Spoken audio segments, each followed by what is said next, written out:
Om Swastiastu. Hello everyone, welcome back with me, Chyntia Wulandari. Now I will continue to read this book. The Myth of Happiness. On our own, away from our daily cares and distraction, or perhaps in those quiet moments before we fall asleep, we might ask ourselves the question, am I happy?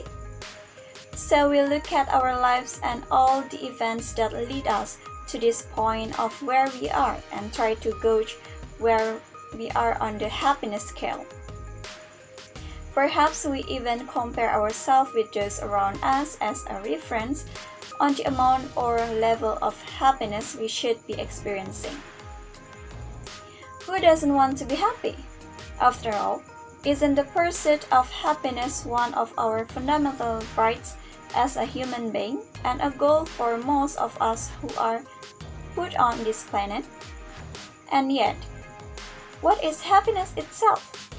Looking at the amount of time and effort we spend in order to pursue it, it seems that happiness is something that we have to chase after, like trying to catch a butterfly in the middle of a meadow or a whiff of smoke in the wind. And when you think you have caught that butterfly, you realize that it's still out there, lurking in a nearby bush. Lots of books have been written on the subject on how to be happy and the different ways of obtaining it.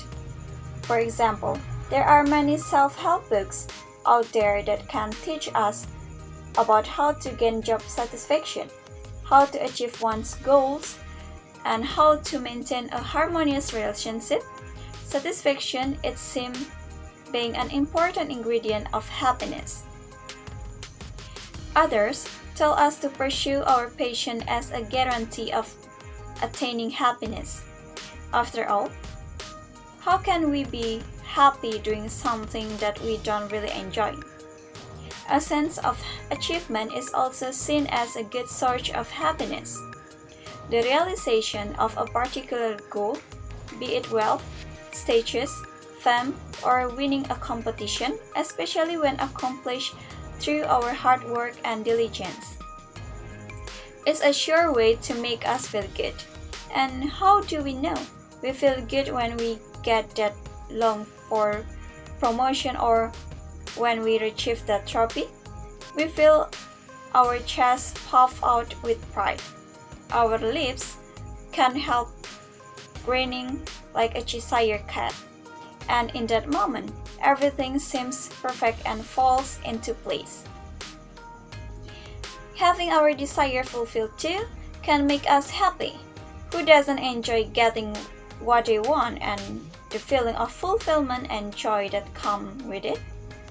To have that pleasurable sensation and glee that course throughout the body in that moment of happiness. As to the feeling of being in love, why? That is the most wonderful of sensation. Not only do we feel happiness in our heart when we are in love, but it is as if the whole world also shares in our happiness. All the love songs seem to be played only for us, and even the day has a beauty that we have never noticed before. In this feeling of being in love, we feel complete, connected, and whole in such a way that we can tell when people are in love. They literally glow.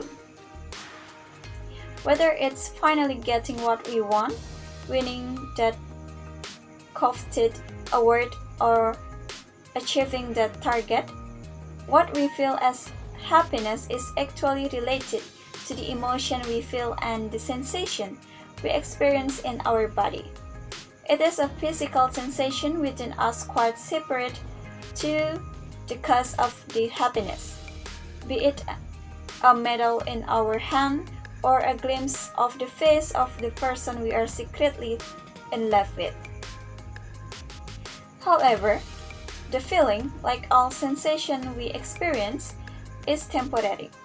We may be flushed with pride and joy as we hold the trophy in our hands or breathe in for the first time the smell of the new car we have just bought. But we can be sure that this feeling will not last long. After a while, the car is only just another object and a trophy. After it sits on the shelf for a while, lose its charm. The memory of that moment of achieving it, however, is etched in your mind. Years later, when you recall that moment, or perhaps when you share the story of your victory to an admiring audience, you experience again that pride puffing up your chest and feel your lips foam into a grin. We can say therefore that happiness consists of certain pleasurable sensations that we feel throughout our body.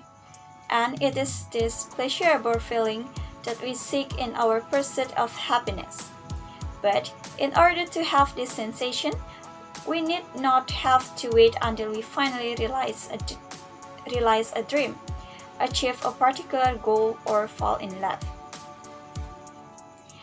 We can, on the contrary, experience it whenever we set our mind to it and whenever we feel like sparking this sensation in our body. Moreover, anything can be a stimulus to a joyful feeling, including the little and ordinary things in our life. Everyday things and events that we encounter and take place around us. No need to wait for that big promotion to get that sense of achievement, but if we set little goals in our daily life, we can also experience the thrill of satisfaction every time we manage to cross them off our list at the end of the day. Moreover, we can experience that sense of connection and completion through many simple things, such as when looking at a particularly beautiful sunset or watching the waves break on the sand as you walk along a beach. Similarly, looking at a photograph of a loved one, perhaps that of a smiling child, or smelling the odor of newly baked bread or biscuit, can fill us with pleasurable feelings, while allowing our being to feel gratitude and thankful for the little blessings that life gives us. Never fails to make us feel content and in harmony with the world. But this sensation can only be awakened if we really spend time actually absorbing this thing, allowing our surrounding to fill up our sense, with the eyes truly seeing, the ears alert and listening, and our body open to the different sensations that we feel. In this way, happiness is not such a difficult thing to achieve, nor is it hard work to pursue, as you can feel it and experience it depending on your state of mind and being. The subconscious mind.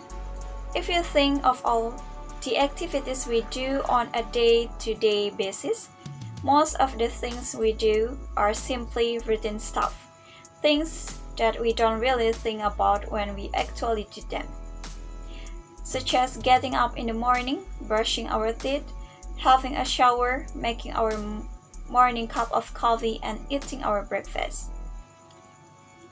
This thing we do almost automatically, like a robot programmed to do specific tasks, and hardly any thinking is involved.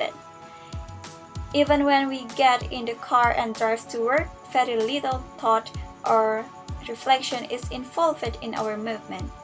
It is as if the body already knows what to do and how to do it, and our mind is free to wander elsewhere.